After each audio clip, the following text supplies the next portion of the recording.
नमस्कार, मैं आपके साथ मोहिनी धीमान। आप देख रहे हैं हमें आजाद न्यूज चैनल। आइए बात करते हैं दिन भर की छोटी बड़ी खबरों की। खबर आ रही है रुड़की से, जहां मूल निवासी विद्यार्थी संघ के मूल निवासी संघ के कार्यकर्ताओं द्वारा 6 मांगों को लेकर नगर निगम रुड़की अंबेडकर चौक पर श्री देव सुमन यूनिवर्सिटी के खिलाफ छात्र छात्राओं का रिजल्ट जारी न करने पर धरना प्रदर्शन किया। वहीं धरने पर बैठे मूल निवासी विद्यार्थी संघ के राष्ट्रीय अध्यक्ष ललित कुमार ने कहा कि यह सिर्फ दलित समाज के विद्यार्थियों के साथ ही उनका शोषण किया जा रहा है, चाहे स्कूल का मामला हो या वजीफे का मामला हो या शिक्षा का मामला, चाहे आरक्षण का मामला हो, हर तरफ से इनका शोषण ही हो रहा है। इस प्रकार का शोषण मूल निवासी विद्यार्थी संघ बिल्कुल भी बर्दाश्त नहीं करेगा। साथ ही उन्होंने बताया कि रुड़की एसडीएम के माध्यम से महामहिम राष्ट्रपति के नाम ज्ञापन सौंपने की बात भी कही और उन्होंने श्री देव सुमन यूनिवर्सिटी के खिलाफ प्रदर्शन करते हुए कहा कि यदि जल्द ही विद्यार्थियों का रिजल्ट घोषित नहीं किया तो यह धरना प्रदर्शन बड़ा आक्रोश लेगा। हम हैं आजाद न्यूज चैनल के लिए सोमवीर सैनी के साथ श्याम सुंदर की रिपोर्ट। आज आप ये धरना प्रदर्शन है, किस प्रकार का धरना प्रदर्शन कर रहे हैं? मूल निवासी विद्यार्थी संघ और मूल निवासी संघ के नेतृत्व में ये आज पूरे राज्य में हमारा एक विशेष आंदोलन है, धरना है। विशेष करके 6 मुद्दों को लेकर के हम आज यहाँ धरने पे बैठे हैं। उन 6 मुद्दों में उत्तराखंड के सैकड़ों हजारों विद्यार्थियों का जो रिजल्ट जारी नहीं किया श्री देव सुमन यूनिवर्सिटी ने, जिसमें पता लगा है कि वो 50 से ज़्यादा ऐसे कॉलेज हैं जिन्होंने फर्जी एडमिशन किए हैं। उस एक मुद्दे पे कि वो रिजल्ट जारी किया जाए उन बच्चों का, उनका भविष्य के साथ खिलवाड़ ना हो, ये हम इस बड़ी बरसात में भी यहाँ खड़े होकर आंदोलन कर रहे हैं। आप देख रहे हैं ये पूरी बरसात में आप भी खड़े हैं, हम भी खड़े हैं।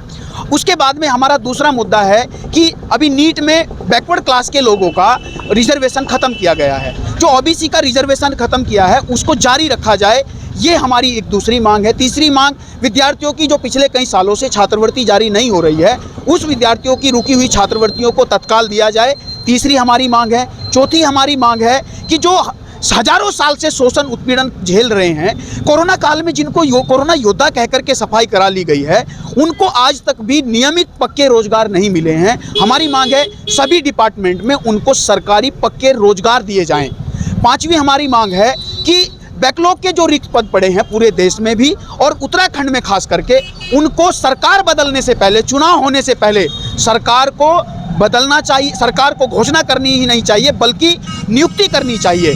और इसके साथ में एक हमारी मांग है कि कोरोना के नाम पे जो शिक्षा व्यवस्था को ठप किया जा रहा है, वो जो शिक्षा व्यवस्था है, कोरोना के नाम पे मार्केट खुलती है, कोरोना के नाम पे इलेक्शन होता है, कोरोना के चलते ही सड़कें चलती हैं, इलेक्शन हो जाता है, रैलियां होती हैं, नेताओं को सैलरी मिलती है, सब कुछ होता है, लेकिन स्कूल नहीं खुलता है। 50% स्टूडेंट से फीस ली जाती है, 50% डिपार्टमेंट से काम लिया जाता है, डिपार्टमेंट के 50% एम्प्लॉय को बुला के डिपार्टमेंट खोल दिया जाता है। लेकिन हम पूछना चाहते हैं, क्या 50% स्टूडेंट को बुला के, क्या 3 शिफ्ट में 2 शिफ्ट में स्टूडेंट को पढ़ा के हम कॉलेज खोल के बच्चों को नहीं पढ़ा सकते हैं? ये विद्यार्थी संघ के थ्रू हम मांग कर रहे हैं कि ये हमारी 6 मांगे हैं। अगर इन मांगों पे तत्काल कार्रवाई नहीं होती है, सबसे पहले स्टूडेंट का रिजल्ट जारी नहीं होता है और ये 6 मांगे जो हैं राष्ट्रपति, महामहिम राष्ट्रपति के नाम हम ये ज्ञापन भेज रहे हैं। महामहिम प्रधानमंत्री और उत्तराखंड के महामहिम मुख्यमंत्री से ये निवेदन करते हैं, कम से कम उत्तराखंड की सरकार जाने से पहले आप ये एक महान काम करके जाएं पिछड़े वर्ग के लोगों के लिए। अगर आप ऐसा काम नहीं करते हैं, हम ये वादा दिलाते हैं कि कोरोना काल के दर्द को हम भूले नहीं हैं, हम इस देश के अन्याय अत्याचार को शोषित समाज के, पिछड़े समाज के लोग भूले नहीं हैं, जहां हमारा प्रतिनिधित्व खत्म किया जा रहा है। आज हर क्षेत्र में सुप्रीम कोर्ट से लेके हाई कोर्ट से लेकर के हमारे वकील, जज, हमारे प्रोफेसरों की उपस्थिति शून्य हो गई है, ओबीसी क्लास के लोगों की। मीडिया में हम नहीं हैं। हम ये मांग करते हैं, हमारा प्रतिनिधित्व इस देश के हर जाति धर्म के लोगों का, सिर्फ बैकवर्ड का नहीं, ओबीसी SC ST का ही नहीं, हम कहते हैं जनरल के लोग अगर 15% लोग हैं तो उनको भी प्रतिनिधित्व दे दो। लेकिन दुख ये बात का है कि इस देश में 10% आरक्षण आर्थिक आधार पर जनरल के लोगों को दे दिया जाता है। हम विरोध नहीं कर रहे हैं, लेकिन हम पूछना चाहते हैं, आपने कहा कि 8 लाख रुपए कमाने वाला जनरल कास्ट का आदमी अमीर है और 6 लाख रुपए कमाने वाला, 4 लाख कमाने वाला पिछड़े वर्ग का ओबीसी का आदमी अमीर है।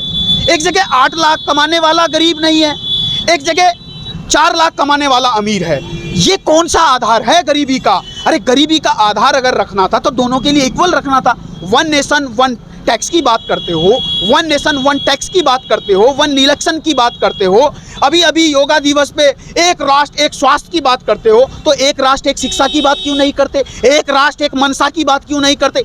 ये धोखा जो लोकतंत्र में हो रहा है, मैं आपका जो चैनल है उसके माध्यम से कहना चाहता हूँ। और बहुत अच्छी बात है कि आपका चैनल हम आज़ाद हैं, मैं उसके थ्रू कहना चाहता हूँ, अगर हम आज़ाद हैं, हम अगर भारत के नागरिक आज़ाद हैं, तो हमारी आज़ाद आवाज़ को बोलने दिया जाए, हमारी आवाज़ को आज़ादी से सुनने दिया जाए। इस देश की ये ब्राह्मणवादी मीडिया, इस देश की ये मोदी मीडिया, इस देश की ये गोदी मीडिया, इस देश के बहुजन समाज के लोगों के आंदोलन को दिखाना नहीं चाहती है। और धन्यवाद है सोशल मीडिया का और आपके जैसे क्षेत्रीय और अच्छे यूट्यूब चैनल का, जिन्होंने इस देश के शोषित पीड़ित समाज के लोगों की आवाज़ों को उठाया है।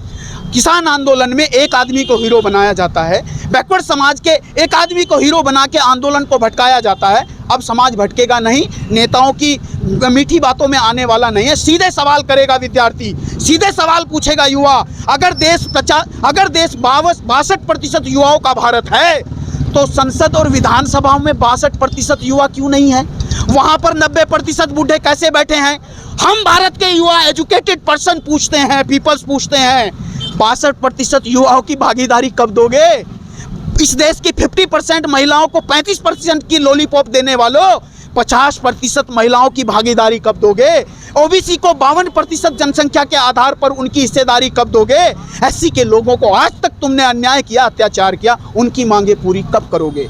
ये मांगों को लेकर अगर सरकार के कान पर जूं नहीं रेंगती है, इस सरकार के जाने से पहले घोषणा नहीं करती हैं, हम वादा दिलाते हैं इस सड़क के इस कोने पे, इस चौक पे, चौराहों पे, हर गली के घर पे, कोने पे विद्यार्थी नहीं भारत का नागरिक खड़ा नजर आएगा और वो मांग करेगा।